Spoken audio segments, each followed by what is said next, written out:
আর এটা curable case of মেটোরেজিয়া, যার সমস্যা ছিল 15 ডেজ অন্তরই, মানে কন্টিনিউ ব্লিডিং চলছিল মাসে বেশ কয়েকবার। মেটোরেজিয়ার সমস্যা যেটা হয় বেশ কয়েকবার হয়ে যাচ্ছিল, আর ডিউরেশন 15 ডেজ পর্যন্ত স্টে করছিল, চলছিল ব্লিডিংটা।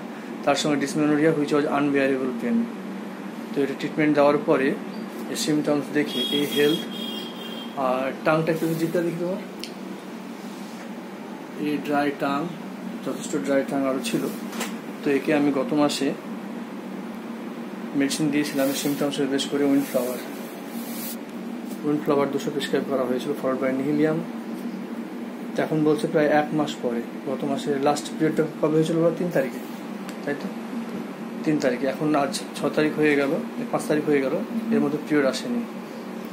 সুতরাং এটা কিউরেবল কেস অফ মেটোরেজিয়া। যে সমস্যাটা ছিল মেটোরেজিয়া সেটা পুরোপুরি সুস্থ হয়ে গেল।